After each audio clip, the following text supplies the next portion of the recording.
నమ్మకాన్ని నిలబెట్టుకోవాల్సింది పోయి ఇలా పదవి కోసం కొట్లాడుకోవటం కాట్లాడుకోవటం ఎంత మాత్రం సబబు కాదనేది ఇక్కడున్న పార్టీ నాయకులు చెప్తా ఉన్నారు. వీళ్ళందరూ కూడా ఆవేదనతో ఉన్నారు. ఇక్కడైతే వర్గాలైతే కనిపించట్లేదు, పార్టీగా మాత్రమే కార్యకర్తలు మాట్లాడుతున్నారు, పార్టీ ఇంట్రెస్ట్తోనే వాళ్ళు మాట్లాడుతూ ఉన్నారు. ఎక్కడా కూడా అటుపక్క మొగ్గటం కానీ ఇటుపక్క మొగ్గటం కాదు. కానీ అయితే పన్నీర్ సెల్వం మూడు దఫాలుగా సీఎంగా చేసి ఉండటం, ఆయన వివాద రహితుడిగా పేరు పట్టడం, సౌమ్యుడిగా ఉండటంతో ఆయనైతేనే బాగుంటుంది, పార్టీకి కూడా ఇబ్బందులు ఉండవు అనే అభిప్రాయాన్ని కొంతమంది వ్యక్తం చేస్తూ ఉన్నారు. అయితే కొంతమంది చిన్నమ్మ పళనిస్వామిని ఎంపిక చేసింది కాబట్టి పళనిస్వామికి అవకాశం ఇస్తే సంక్షోభం లేకుండా పోతుంది, ఆ దిశగా పన్నీర్ సెల్వం వర్గం కూడా ఆలోచన చేస్తే బాగుంటుంది, మొత్తానికి మా పార్టీలో ఇలాంటి సంక్షోభం అయితే మంచిది కాదు, అవతల మాకు ప్రధాన ప్రత్యర్థి ప్రధాన శత్రువు డిఎంకే కాచుకు కూర్చుంది, ఈ అవకాశాన్ని సద్వినియోగం చేసుకోవడానికి ఇలాంటి పరిస్థితుల్లో మేము దెబ్బతిన్నా సరే కానీ డిఎంకే పై చేయి కాకూడదు, డిఎంకే ఇది పై చేయి కాకుండా ఉండాలి అనేది ఈ అన్నా డిఎంకే సగటు కార్యకర్తలు. చంద్రశేఖర్, ఒక్క నిమిషం లైన్ లో ఉండండి. గవర్నర్ తో పళనిస్వామి భేటీ ముగిసింది. దాదాపు 15 నిమిషాల పాటు పళనిస్వామి బృందం చర్చలు జరిపింది.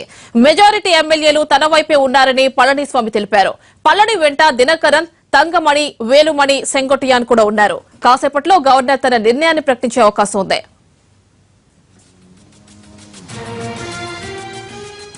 గవర్నర్ తో పళనిస్వామి భేటీ ముగిసింది. దాదాపు 15 నిమిషాల పాటు పళనిస్వామి బృందం చర్చలు జరిపింది.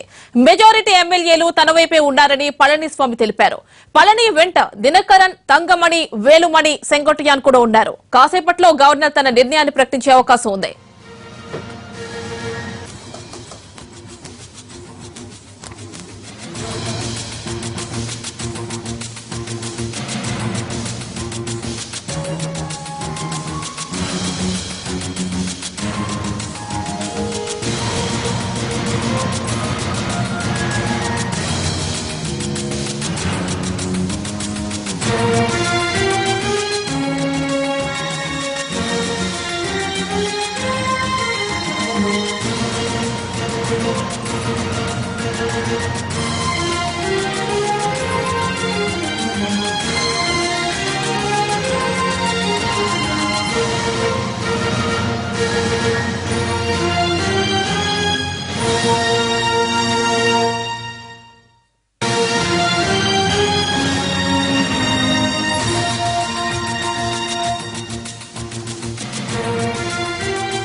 గవర్నర్ తో పళనిస్వామి భేటీ ముగిసింది. దాదాపు 15 నిమిషాల పాటు పళనిస్వామి బృందం చర్చలు జరిపింది.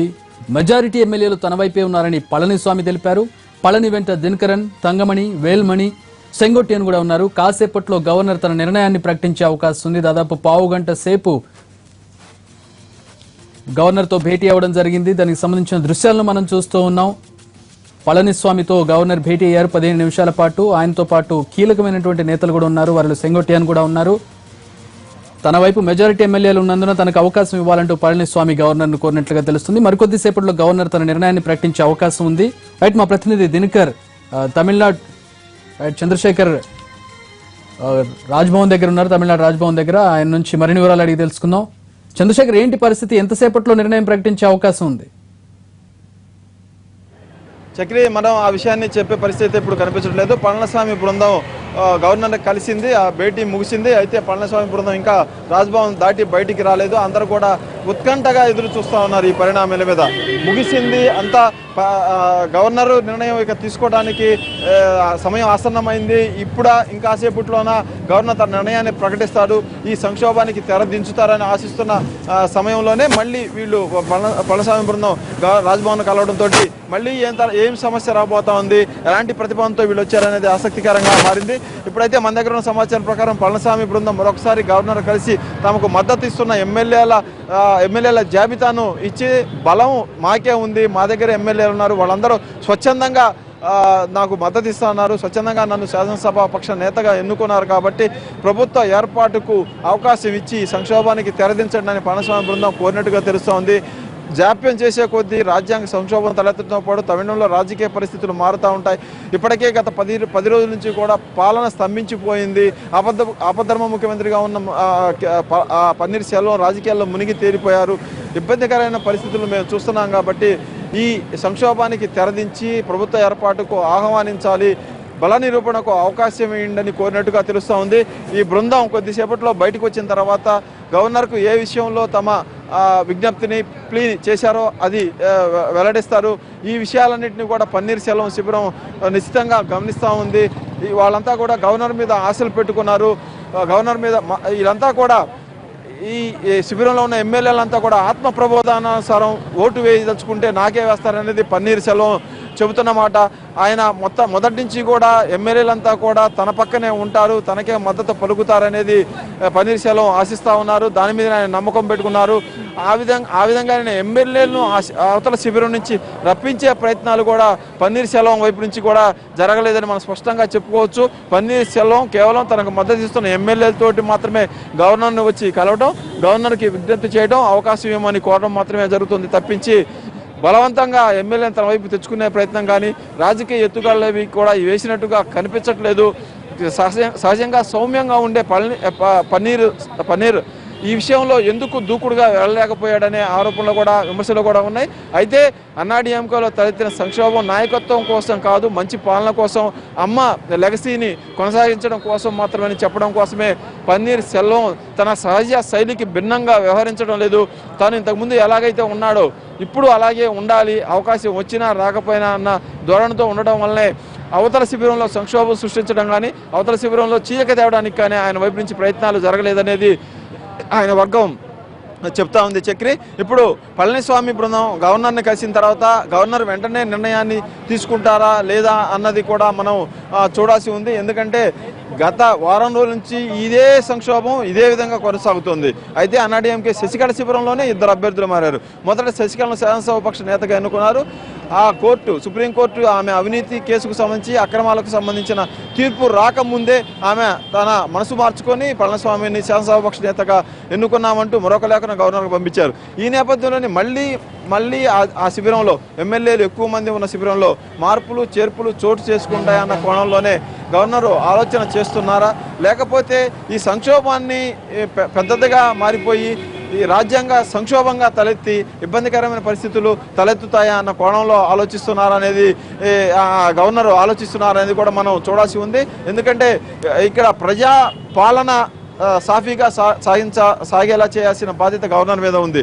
గవర్నర్ పరిపాలన ఇక్కడ రాష్ట్రంలో అత్యవసర పరిస్థితులు కానీ, రాష్ట్రంలో పరిపాలన చేయి పరిస్థితి కానీ, లాండ్ ఆర్డర్ చేయి దాటిపోయిన పరిస్థితులు కానీ లేవు. రాష్ట్రపతి పాలన విధించడం కానీ, లేకపోతే అసెంబ్లీని చేతనావస్థలో పెట్టి పాలనను తన చేతిలోకి తీసుకోవడానికి అలాంటి ఏమీ లేనప్పుడు ప్రభుత్వాన్ని ఏర్పాటు చేసిన బాధ్యత గవర్నర్ మీద ఉంది కాబట్టి ఆయన ఆ దిశగా ఆలోచన చేస్తూనే ఇంత జాప్యం చేశారు, ఇంత టైం తీసుకున్నారని చంద్రశేఖర్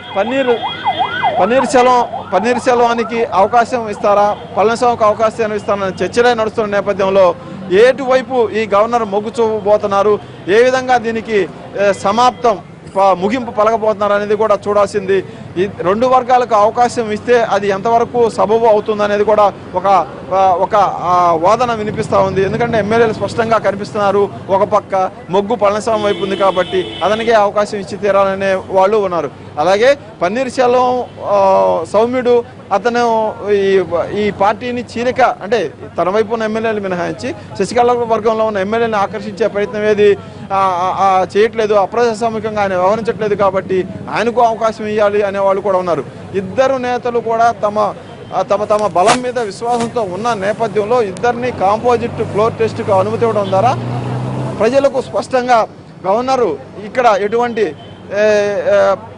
పక్షపాతము పోషించలేదు, నిష్పక్షపాతంగా వ్యవహరించాడు అని చెప్పుకోవడానికి, అలాగే ప్రజాపాలనను ప్రజాసమ్మితంగా ఎన్నికైన వాళ్ళనే ఇక్కడ ప్రభుత్వాన్ని ఏర్పాటు చేసేలాగా అవకాశం కల్పించడానికి గవర్నరు చూస్తున్నారనేది రాజ్యాంగ నిపుణులు చెబుతా ఉన్నారు.